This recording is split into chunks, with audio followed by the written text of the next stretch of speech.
Assalamualaikum warahmatullahi wabarakatuh. Terima kasih Waalaikumsalam. kepada Pak Roy Manik, Bib Ali, dan Dokter Kurnia buat para top-top leader. Izin mungkin saya tambahkan sedikit. Tadi ada beberapa yang bertanya tentang pengobatan propolis untuk kanker ya, seperti yang minggu kemarin dok kita bahas di live Instagram dok.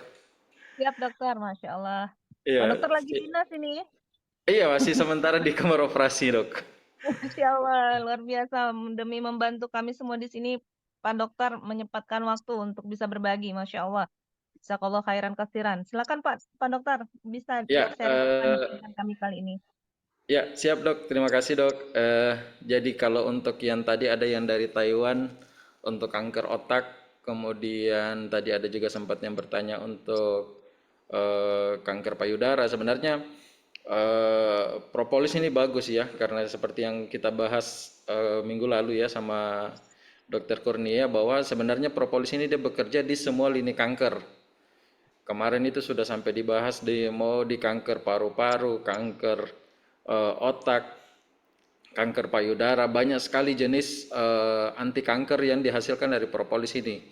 Nah, saya setuju dengan Dokter Kurnia kalau untuk kanker-kanker yang sudah stadium lanjut sebaiknya dikombinasi dengan kemoterapi atau radioterapi. Nah, itu sangat bagus karena dia salah satu kerja dari propolis itu dia mempercepat proses penyembuhan. Apalagi kalau misalnya yang sudah stadium-stadium lanjut kankernya, maka dengan kemoterapi itu dia mempercepat juga penyembuhan didampingi dengan kemoterapinya.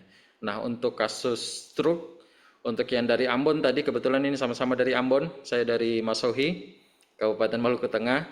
Jadi untuk yang di Ambon untuk kasus stroke tidak usah khawatir, sudah banyak pasien saya di Masohi itu yang dengan kasus stroke sembuh, bahkan bukan hanya stroke ringan, bahkan stroke berat.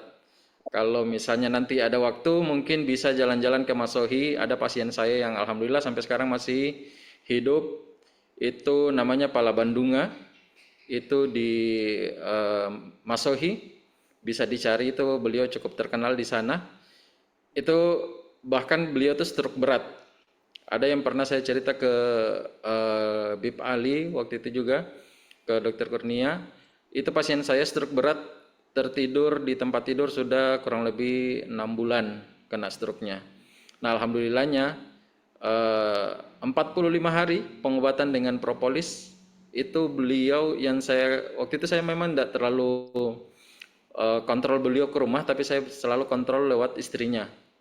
Itu 45 hari saya masih ingat 45 hari itu beliau sudah sembuh total dan bahkan sudah bisa bawa motor pergi ke kebun Alhamdulillah, Masya dari Allah. awal mengkonsumsi propolis. Nah, untuk dosisnya sebenarnya eh, semakin besar dosis yang kita konsumsi sebenarnya itu semakin besar juga eh, proses pemulihan. Jadi kalau yang saya baca-baca itu ada 3 proses ini sebenarnya yang di akibatkan dari kita konsumsi propolis. Yang pertama itu adalah proses detoksifikasi. Jadi proses detox itu selama misalnya pasien konsumsi propolis belum mendapatkan detox maka obat propolisnya itu dia bekerjanya belum maksimal. Kalau dari jurnal-jurnal yang saya baca itu kalau misalnya pasien sudah konsumsi kemudian dapatkan detox, nah itu berarti tandanya obatnya belum bekerja karena selama propolisnya belum mendetoks dari apa-apa yang racun dalam tubuh kita, maka obatnya belum bisa menyebar secara baik. Kurang lebih seperti itu. Kemudian nanti setelah itu baru ada namanya proses perbaikan sel dan ini bukan penklaiman ya, tapi memang ini yang dikatakan oleh jurnal bahwa satu-satunya obat yang bisa memperbaiki kerusakan dalam tubuh manusia sampai ke tingkat sel itu untuk saat ini cuma ada di propolis.